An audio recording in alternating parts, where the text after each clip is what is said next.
Chevella parliament నియోజకవర్గంలో ఎన్నికల ప్రచారాన్ని ముమ్మరం చేసింది బీఆర్ఎస్ పార్టీ. అభ్యర్థి కాసాని జ్ఞానేశ్వర్ తరపున కుటుంబ సభ్యులు ముఖ్య నేతలంతా నియోజకవర్గంలోని సుడిగాలి ప్రచారం చేస్తున్నారు. మహేశ్వరం అసెంబ్లీ నియోజకవర్గంలోని లేమూర్ గ్రామంలో కాసాని కుటుంబ సభ్యులు ఇంటింటికి తిరిగి ప్రచారం చేశారు. బీఆర్ఎస్ ప్రభుత్వ హయాంలో అందరికీ సంక్షేమ పథకాలు అందాయని గుర్తు చేశారు.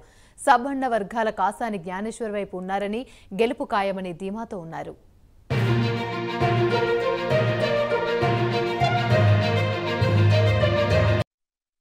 బలపరిచిన అభ్యర్థి కాసాని జ్ఞానేశ్వర్ మునరాజు గారు ఎక్కడ చూసినా బ్రహ్మరథం పడుతున్నారు.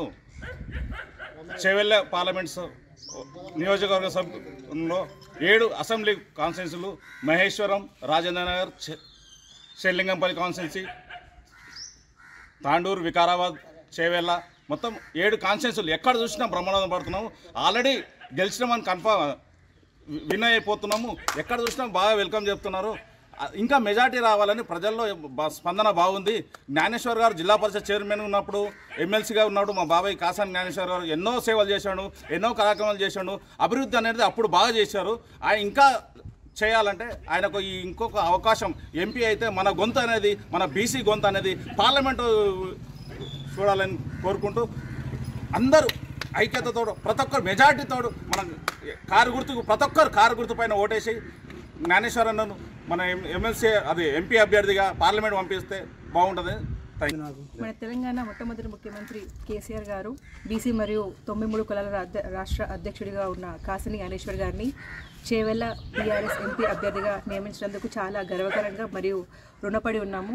ఈరోజు మేము ఇంటింటా బొట్టు కార్యక్రమం నిర్వహిస్తున్నాము. ఇలా పార్టీ కార్యకర్తలు అందరూ కూడా ప్రతి ఒక్కరు సీనియర్ నాయకులు ప్రతి ఒక్కరు కూడా వాళ్ళ గ్రౌండ్ వర్క్తో, వాళ్ళ నెట్వర్క్ తోటి ఇక్కడ గెలిపించాలనే ఉద్దేశంతో చాలా కష్టపడుతున్నాము.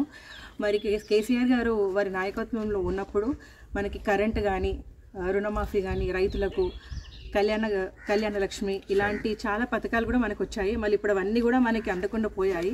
మరి మన కరెంట్ రూలింగ్ పార్టీకి కరెక్ట్ అపోనెంట్ ఉండాలంటే అది కాసాని జ్ఞానేశ్వర్ గారే. మరి వాళ్ళు ఒక మంచి స్ట్రాంగ్ మంచి మనిషి. మరి వారందరినీ కూడా మీరందరూ ప్రతి ఒక్కరు కూడా మన మే 13 తారీఖున కారు గుర్తుకి ఓటేసి ప్రతి ఒక్కరూ ఆయనని అత్యధిక మెజారిటీతో గెలిపించాలని చెప్పి నేను కోరుకుంటున్నాను.